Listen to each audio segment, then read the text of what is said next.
Hello, friends. Hello. Welcome to the next, I don't know, what is today? Tuesday? Tuesday. Oh, here my tablet says Tuesday, October 18th. So we are on our next chapter of Hive Magic, and the card of the day for today is Romance is in the air. Some honey for my honey. So the chapter that goes along with this. So if you're following along, you've been following along with me as I write the Hive Magic book that goes along with these Hive Magic Oracle cards. And we've been coming on each day so far to give the card of the day and read the little chapter, which is some storytelling and additional messages for you that are part of what's in the story that go along with the card. So let me just read this and see if there's anything I want to chat about today. I was going to go do this outside because it's been really, really cold here for the past 2 or 3 days. And I think over the next 5 or 6 days, we're going to have like a little bit of a warming spell. So it was 11 degrees last night. And I think over the next, till about Sunday, we're going to have like 60s during the day instead of like 30s. And it's starting to warm up already outside.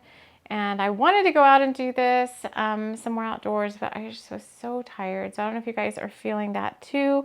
But I know we have changing of not changing of the seasons, but we have moving into Scorpio season coming up here in a few days on the 23rd. We have the new moon eclipse on the 25th, and we have Samhain like hot on its heels. And I feel like today might be a little bit of some Schumann resonance spikes. I haven't looked. I don't really keep track of that too much. But if you've been following the channel at all, then you know that we've been talking about the Mandela Gateway, which is this whole new relational reality that's available to us right now, but kind of peaks at this eclipse on the 25th. So already starting to feel into that higher vibe.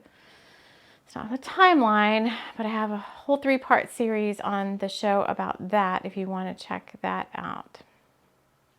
But for some honey with my honey, or some honey for my honey card, we have chapter 8. So when we last left off in the last chapter, we were talking about, Spirit was channeling in a chapter about gratitude and giving gratitude for all that you have.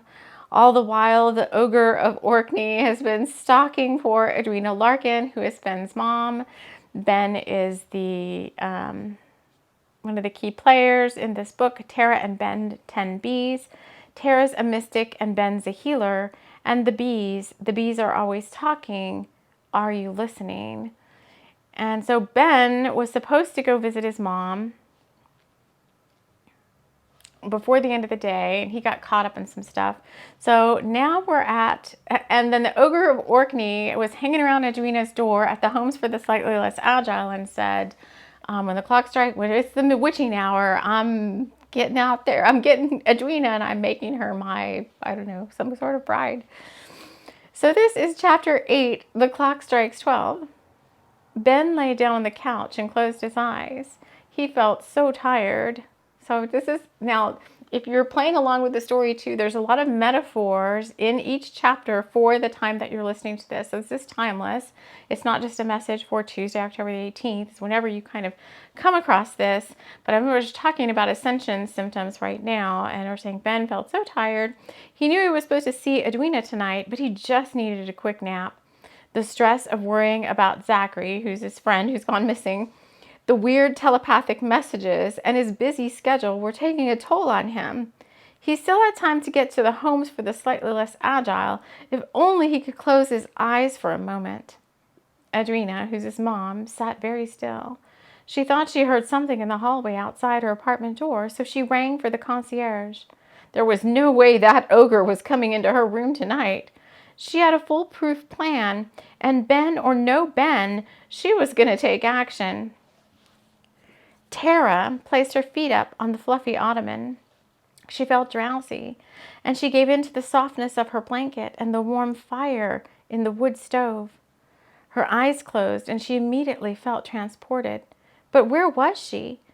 She recalled thinking about how much nicer it would be if she could find her true love and cuddle up with him by the fire before she drifted into a light, almost trance-like state.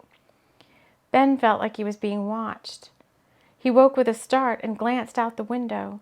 Something wispy and ethereal caught his gaze. If he looked straight at the wispy figure, he couldn't see it. But if he squinted slightly and looked more from the corner of his eyes, he could see the figure of a woman watching him just outside the window. Although he thought this was something spooky, it didn't feel like that in his heart. This womanly figure felt warm and welcoming, and Ben's heart made a little jump. He felt he knew this figure, but he couldn't remember how or where. The wispy figure disappeared, and Ben shook away the cobwebs again to the sound of the little cuckoo clock cooing away at the 9 p.m. hour. Oh, heck, Ben thought as he righted himself and picked up his coat. The figure had felt so dreamy and warm, and Ben had wanted so much to float towards it in his mind, to take the wispy woman in his arms and never let go. But he had promised Edwina he would stop by and talk about her experience with the frightening figure. He didn't want to let her down either, so he picked up his cell and dialed her number. "Mom, I'll be there in 30 minutes, he relayed to her voicemail. Edwina sat bolt upright. She knew that time was of the essence. She clasped her chest and wailed loudly as the knock on the door signaled the concierge arriving. "Mrs. Larkin, are you all right?" he said, using his master key to unlock the door. Hearing the wailing, he feared that something was really wrong with her. Edwina continued to moan and wail, clasping her chest as he opened the door. Seeing the old woman in distress, he radioed the front desk to call for an ambulance.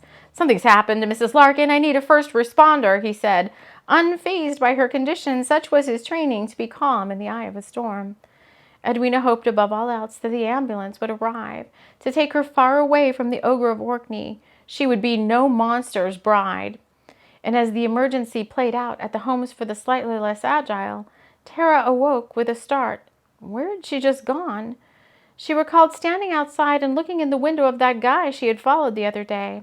She had no idea how she had gotten there, or even if she had really gone anywhere. But this wasn't the first time that she had teleported or astral projected herself to someone she really liked. She wondered if Ben had seen her too. Lots and lots and lots going on there about so many different things. So take what resonates, leave the rest, or just follow along with the story as we will checking you out. We're checking you out again tomorrow. We'll see what happens next as it gets a little bit more exciting over in Tessa Locke. So we will chat with you all again soon. I hope you have an amazing day. Take care.